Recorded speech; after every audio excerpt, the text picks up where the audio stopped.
this, and we learned a little bit about how to use, and I used a very large brush on top to kind of smooth this together and make it very soft.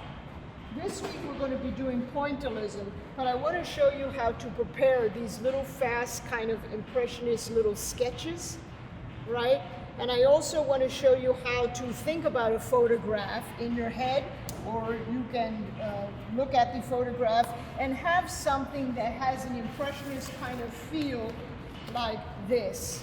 So you can see the kind of the background here. This is kind of abstract here. And I'm going to show you how you would do that, and then you can prepare the canvas of whatever you wanted on top. So it's getting this kind of idea of having it very loose. And what you need is you need to have your brayer, right? And you're going to have, so we clean them after each color. Every time you do a color, you're just going to wash it and, with your napkin and make sure you clean it off. So it's very simple. So here I have, you could do it on watercolor paper, canvas paper, it doesn't matter. As long as you have a flat surface here. And when you do it, you want to work flat. You don't want to work large. So I'll show you, this was the start of one of them, right? I'm going to build it up to be very impressionist, okay? And when you're working with it, you can use tape if you want to put it down and put an edge. Like say for an example, I am doing a landscape and I have a horizon line here. I could take my tape and I could put it, across on the canvas wherever I wanted to. Maybe it's going to be this high up or not, like this. And then I have this kind of flat edge. And then I have one of these little rolls, or you can have the cups to kind of make these kind of circles and things. Or you can have it like this, if you do these little water lilies. You have this kind of shape already. Okay, so I'm just going to make this up right now for my sky. And I'm going to use, I'm going to do this like a watercolor, and the other one I'm going to do like an acrylic. So if I want to thin this out, I have to put a little bit on the middle of my roller, and I can roll it out a little bit. And I'll show you. If you see that texture, do you see the texture? That's why I'm doing it on a dark thing.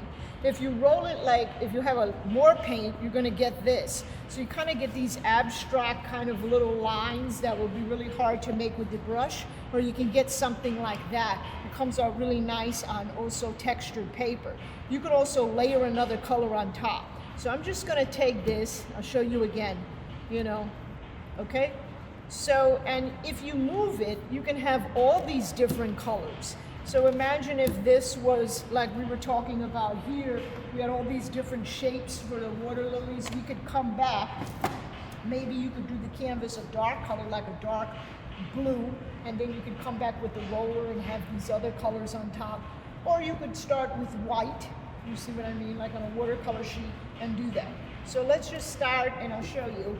What I'm going to do is I'm just putting a little bit of light. Let's just say, oops, I put too much.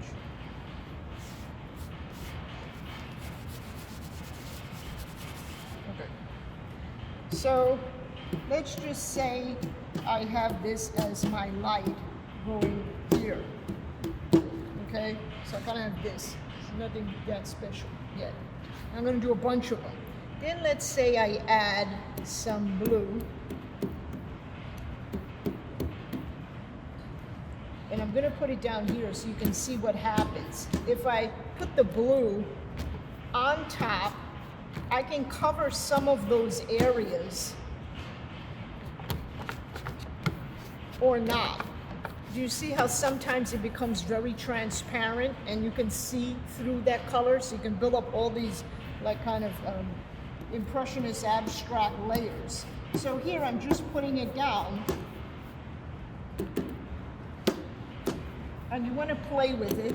It's not going to be totally, remember, you're just kind of building this background and you're trying to do this fast so you can get this color in here. Now for here, I'm going to go across. And if I press in different directions, I can smooth this out. So maybe this is going to be my sky. Okay. And I want to show you what it looks like now. So say this is my sky, I'm going to build it up more, and this would be my water as being reflected.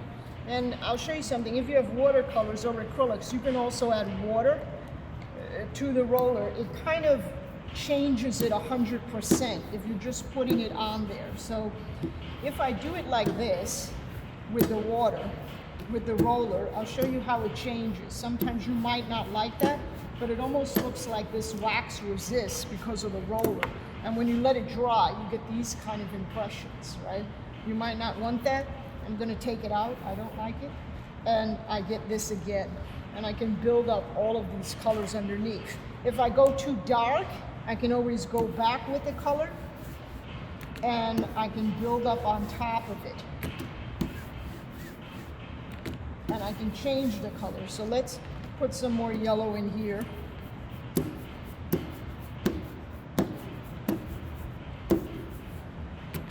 And usually you're thinking about, when you're doing this, about how you're going to bring in a lot of the light into the painting, right? You're kind of being free. And this is kind of like my second stage, maybe, if I was doing it on this kind of watercolor paper, where I'm doing this, and I can keep building it up and building it up, okay? So you don't have to have these colors. This could have been all blue and white, right? We can change it. So let me show you on here, on a canvas, the same thing. So this is I already have stuff on here.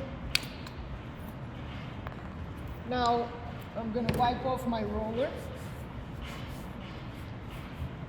I'm gonna spin it around and make sure I get all that gook off. And now for the acrylic people, you might add white. So let's just add white and blue. And you see I'm kind of doing this messy, and I'm going to kind of, and again, you want to work flat. And I'll show you when I pick up two colors, I get that, okay? So, and your canvas won't be that hard to cover because you have white, you're starting with white, this is already something underneath. But you kind of get these colors and you can mix them together. If you have a canvas like this, you want to hold it in the back if it's not a flat board, because you need some kind of stableness to it, you see, because it will buckle, okay? And then I keep building it up and I'm getting all these colors on top. Let's do it. I'm going to go a little faster for everybody.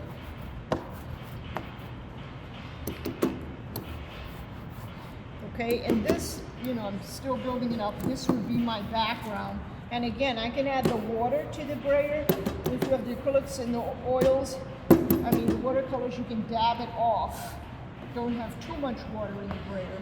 And you can press, and you're starting to build it up until you would get this kind of abstract kind of layers. And you really want to, the more color that you have in there, you're thinking about where you want the light to be in your landscape. You want it to be very loose. I'm covering up these trees now.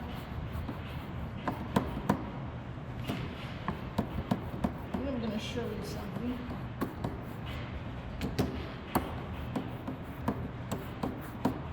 And I can keep going back. I don't have to clean my brayer, if I want the colors to mix.